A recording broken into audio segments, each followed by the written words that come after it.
को store room में ले जाता है और उसके ऊपर से मिट्टी हटाता है। तभी उसकी मॉम उसे आवाज लगाती है, इसलिए एंगस को जाना पड़ता है। अब रात को बहुत तेज बारिश हो रही होती है और तभी उसे अपनी वर्कशॉप से, जहाँ पर उसने एग रखा था, वहाँ से कुछ आवाज आती है। एंगस भागते हुए उस तरफ जाता है, लेकिन वहाँ पर उसे कुछ भी नहीं दिखता। और जब वो स्टोर रूम से बाहर आता है तो वो देखता है कि वहाँ पर एक अजीब सा क्रिएचर है और ये क्रिएचर उसी एग से बाहर निकला है जिसे एंगस समंदर के किनारे से लेकर आया था। वो उस क्रिएचर को हाथ लगाने की कोशिश करता है, लेकिन वो उसके ऊपर अटैक कर देता है। एंगस को लगता है कि ये भूखा है, इसीलिए एंगस अंदर जाकर उसके खाने के लिए एक आलू लेकर आता है और इसके बाद वो आलू उस क्रिएचर को खिलाता है। एंगस देखता है कि उसे चोट भी लगी है, इसीलिए वो उसके घाव पर बैंडेज लगाता है और तभी एंगस की मॉम उसे बुला लेती है। इसीलिए एंगस को क्रिएचर को यहीं पर छोड़कर जाना पड़ता है। अगली सुबह जब एंगस उठता है तो देखता है कि यहाँ पर बहुत सारी आर्मी आई है।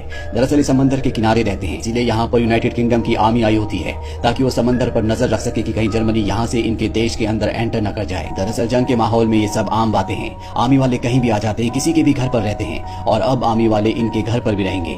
एंगस जब अपनी वर्कशॉप में जाता है तो वो देखता है कि वहाँ पर क्रिएचर ने हर तरफ तबाही मचाई हुई है।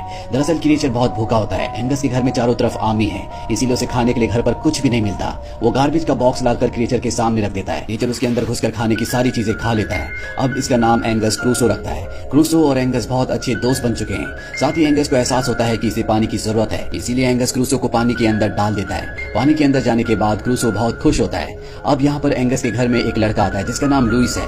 दरअसल यहाँ लुइस को एंगस की मॉम की हेल्प करने के लिए भेजा गया है। एंगस की मॉम जब वर्कशॉप के अंदर जाती है तो वो देखती है कि वहाँ पर सारा सामान बिखरा हुआ है। वो समझ जाती है कि एंगस कुछ न कुछ गड़बड़ कर रहा है। तभी यहाँ पर लुइस आ जाता है और वो कहता है कि मैं आपकी यहाँ पर मदद करने के लिए आया हूँ। एंगस की मॉम कहती है कि मुझे लगता है कि एंगस ने यहाँ पर किसी पेट को, यानी कि पालतू जानवर को छुपा रखा है। दरअसल उसे पेट्स पालने की इजाजत नहीं है। अगर तुम्हें कोई भी पेट दिखे तो उसे कमरे से बाहर निकाल देना।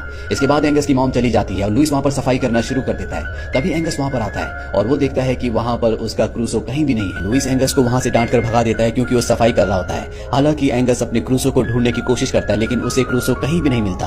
वहीं क्रूसो को दिखाया जाता है जो पहले से भी अब साइज में बड़ा हो चुका है। वो अपने दोस्त एंगस को ढूंढने के लिए घर के अंदर चला जाता है, जहाँ उसे बाथरूम के अंदर से पानी गिरने की आवाज आती है।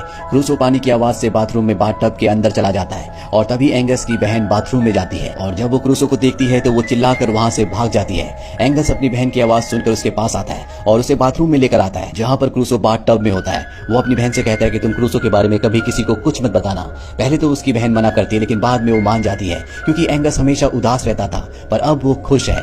तभी यहाँ पर लुइस भी बाथरूम का टैप ठीक करने के लिए आ जाता है। इनको ना चाहते हुए भी दरवाजा खोलना पड़ता है और जब लुइस अंदर आता है तो वो क्रूसो को देखता है जो बाथटब के अंदर है। हालांकि शुरू में लुइस भी उससे डर जाता है, लेकिन बाद में उसे क्रूसो बहुत प्यारा लगता है। वो अपना हाथ उसकी तरफ बढ़ाता है, लेकिन इस बात से क्रूसो घबरा जाता है। वो उसके ऊपर अटैक कर देता है और अब लुइस इन दोनों को बताता है कि ये एक वाटर हॉर्स है। कहा जाता है कि आज से कई साल पहले पूरी धरती पर सिर्फ एक ही वाटर